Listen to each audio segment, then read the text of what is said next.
And I am having so much trouble with moles. They end up looking like this. It is not looking encouraging, at least it turns such a fun color in the autumn. This deep burgundy leaf.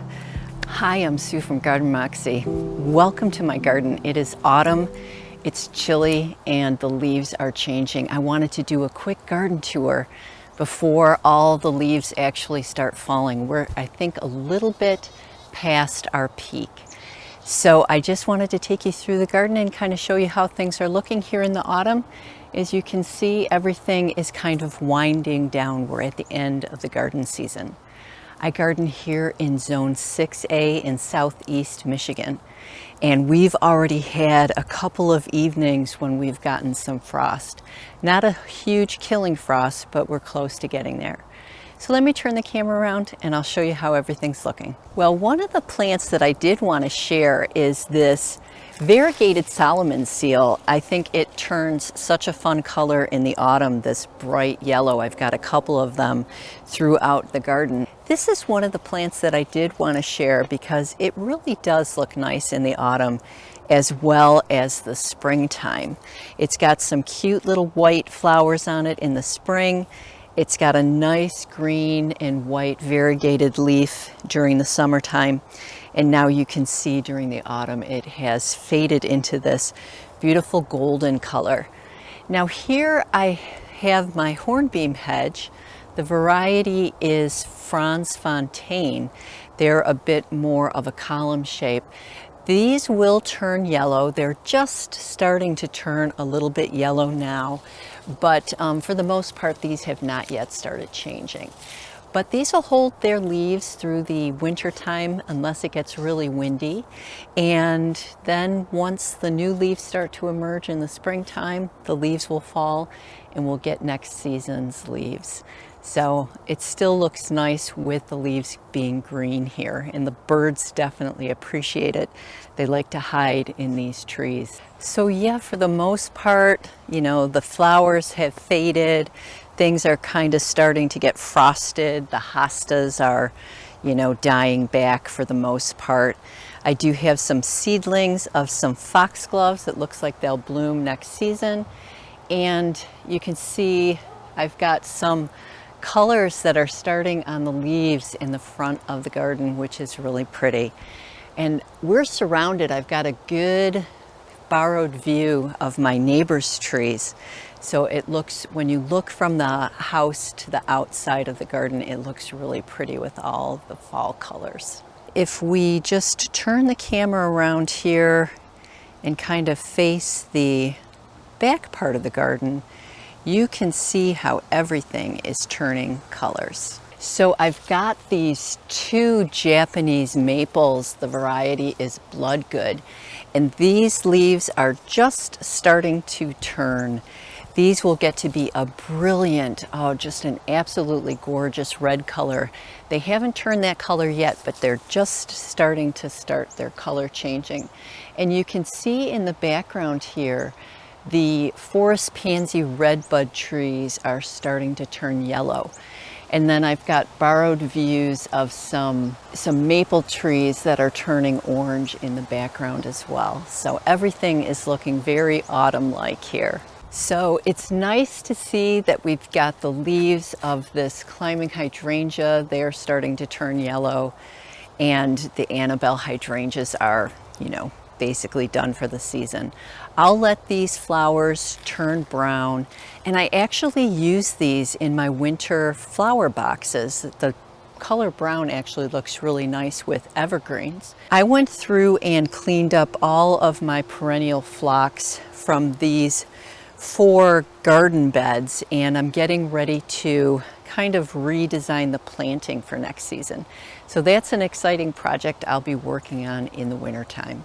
And then I just wanted to point out that in the wintertime, I make sure that I protect the bark from the bunnies, because the bunnies will eat at the bark here. So I've got a little sleeve that I put at the end to protect the bark from the bunnies in the wintertime. So that was just something I wanted to point out. So we're here in the back corner of the garden, and I do love how this ornamental grass is changing its color. And I can see on here that I've got a little ladybug.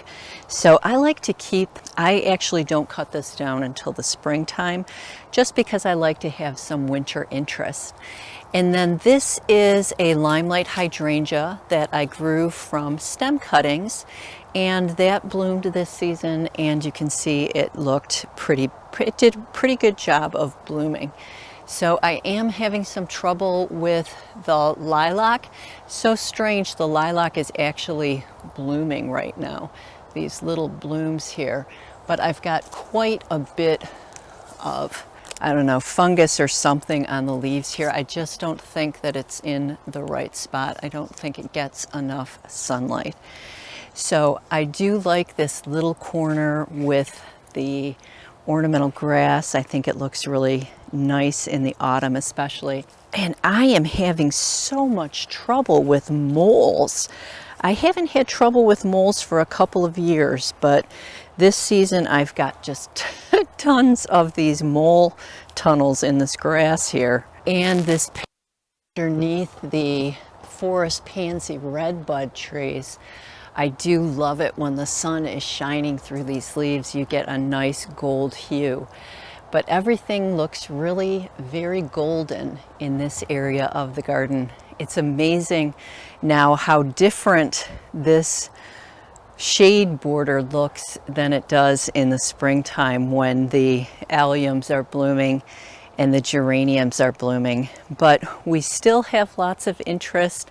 I've got these great green leaves of the hellebores, and it's nice to see the leaves falling.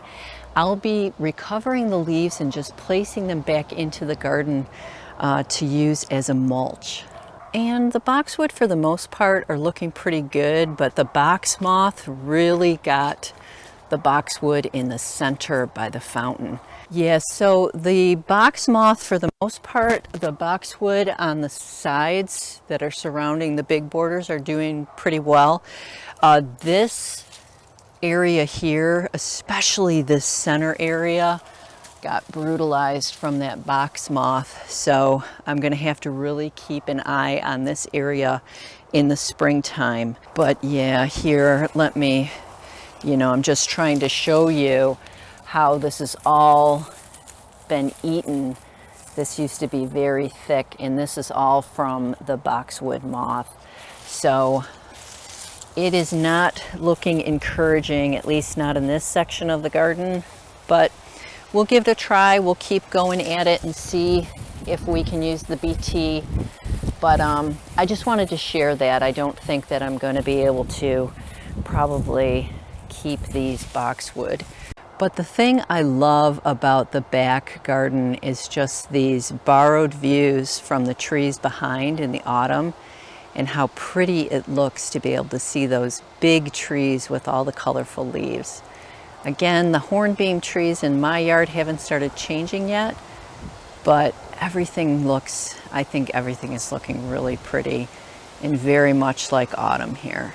I do want to highlight that I have pretty much removed a ton of the plant material from this area of the garden, mostly the perennial phlox, and the plan is that these borders are going to be replanted next season. So that'll be a fun project to work on during the winter time. So here at the end of the garden, I've got garlic chives, and they're done blooming obviously, but these are my favorite plants to put in the flower press and use for cyanotypes. They make the absolute coolest patterns. Let me show you what they look like up close. So here they are before they're pressed.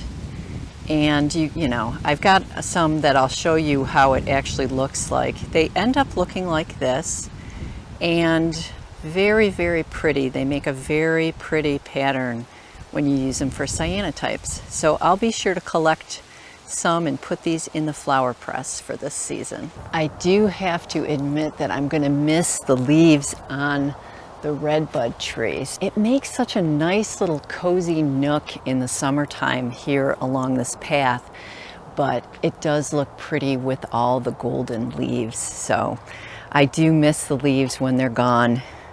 I'm looking forward to them coming back in the springtime. It's nice and sunny here. It's a little bit hard to film, but still one of the things that I really wanted to point out was this gorgeous viburnum. I'm sorry, I don't know the variety. It was one of these plants I got at the Home Depot and it wasn't labeled, but it looks gorgeous. This deep burgundy leaf against the Aurelia Sun King. And this is, you know, got this bright green foliage. It's starting to die back now. It'll, you know, once it gets frosted a little bit, it'll die back to the ground. It's perennial, but it's such a great color combination. I think I just love this picture here. And then also when it's flanked by these, the foliage of this mahogany splendor hibiscus. I've already taken cuttings of this. Again, this plant grew from cuttings that I overwintered and I put them under my grow lights. And so it's such a great plant. Very pretty in the autumn too. So here in the front of the house, you can see the purple heart plant. Again, I grew all of these from cuttings. I've already gone in and taken cuttings from all these plants, and I'll keep them in my basement under grow lights until the spring. But all the plants that you see in the flower boxes and in the urns, these were all grown from stem cuttings. So very, very nice to get free plants. I love how this deep purple looks contrasted with the deep green of the boxwood. I think it's such a great look. And then I also want to point out that I moved some native poppies. I did have them over here, but they really got swallowed up with the Corydalis lutea, the yellow fringe leaf bleeding heart. So I moved them here, and they'll cover the bulb foliage for the daffodils beautifully. I've got a bunch of daffodils that are planted here that'll come up in the spring, and then these poppies will come up and that foliage will cover the dying daffodil bulb foliage. So thinking that that's going to be a good thing to add. I've got the same thing here on this side of the house. This flower box is filled with purple heart plants and also this yellow fringed leaf bleeding heart. I mean, just look at this plant. It does love cooler weather, and so even though we've had frost, these plants are up close to the house, so they're kind of protected, so they still look great, and they're still blooming. This plant has been blooming since the second week in May, and it is now basically the end of October. So Corydalis lutea is a fantastic plant for the shade garden. Do you want to share this up close, this close-up of this yellow fringed leaf bleeding heart, so you can see and appreciate again the bright yellow flowers. This has been blooming since May, and it also has this great feathery, soft textured foliage. I just can't say enough good things about this plant. It's a wonderful plant for the garden. It likes it in the shade, and it also likes cooler temperatures. And I've just let this area under the dogwood tree in the front just fill in with this Corydalis lutea. It self-seeds very freely. It is not difficult to take the seedlings out if they go places you don't want them. So it's not invasive. It's a real easy plant to manage. And the fact that it's the end of October and this is still blooming, I really love this plant, and I love how it looks here. I did want to share a few things about this border in the front of my house. This area has proven to be very challenging underneath the canopy of this tree, but the plant that is doing great is Dusty Miller. And I've added some Dusty Miller new look here this season. And we've gotten frost, so this has kind of been frosted back a bit. But you can see here that this dusty miller is filling in this area nicely, this dry, shady area. I've also added some epimedium here that's just starting to fill in a little bit too. That is a super slow grower here, but anyway, it is doing its thing. And the boxwood hopefully will survive the boxwood moth. Now, the challenge in the front of my house is that this is a very high traffic area for deer. So I've got these great Weigela plants. They look so good, but the deer just love them. These are not deer resistant, and the deer have been just eating these poor plants like crazy this season. I do have this great juniper. That thing is doing well. The boxwood are doing well. I also have some alliums. Obviously the deer do not like those, so I think I'm going to try to divide these alliums up before it gets too cold and just kind of keep moving them into the garden here. So here's just a different view. So we've got also the globe amaranth that I grew from seed with my mom is still blooming in the front. That looks great.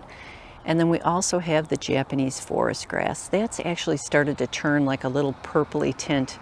I can get a close-up view here again of the globe amaranth, and look at the great color on that Japanese forest grass. So that holds that beautiful chartreuse foliage in the summertime, and then here in the autumn it just gets this great pinkish hue with these, you know, it's starting to turn pink, and then it's just got these great seed pods. Let me grab a piece of this so you can see a close-up here. Yeah, so you can see how it's turning this beautiful purpley color, and then it's got this really fluffy, pretty seed head. Again, that Japanese forest grass, it just moves so beautifully when the wind blows. It's now got this beautiful pinkish hue to it. It looks beautiful under the Japanese maple tree. The colors are coordinated. And then you can also pick up the same color in the dogwood as it's changing its leaves. And then in the distance you can see the trees, the maple trees, the golden trees from my neighbors. And here in the pollinator garden, you can see we've got the Japanese maple is starting to change colors, and we've got the globe amaranth still blooming. You can see the penstemon, midnight masquerade, that purple color there in the center. But things are starting to fade. It's towards the end of the season, but I'm still happy with how this pollinator garden is looking. So relative to this pollinator garden, the great thing is I've gotten all of these rose campion seedlings. So rose campion is a biennial, so it grows the first season, blooms the second season, and then it's done. So I got a great collection of these rose campion seedlings that I'll be able to move into position in the springtime. And we still have the verbena, tall verbena is blooming, as well as this bronze fennel. And I was super happy that the bronze fennel, there were tons of swallowtail caterpillars a couple weeks ago on this plant. So that was such an exciting thing to see. So I'm gonna make sure that I don't disturb this area because we've got a lot of things. We've got bumblebees. I did see bumblebees in the ground here. I'm glad to see that the critters are taking advantage of this tiny little pollinator garden that I have here in the suburbs. It's just amazing to me what we can do when we plant these things and give the critters a place to go. So this pollinator garden has been a real joy. Definitely, you know, it's past its season here. You can see everything is dying back, but I still think it looks great. And I'll tell you what, that white blooming nepeta is still attracting bees even here at the end of October. It's just an amazing thing to see. And I did want to point out that I purchased a couple additional Calamintha nepeta here. Since this is such a great pollinator plant, I added that for next season. I got that on a clearance, so that's a new add to the pollinator garden. And then as we look towards the side yard here, you can see at the end of this view, I've got a native red bud tree. It's starting to turn yellow. I love it when the leaves change. It's such a pretty time of the year, and I love the yellow of that red bud tree. It's one of my favorites. It's one of my favorite trees to see in the autumn time. So that's it for this video, friends. I'll see you in the next one.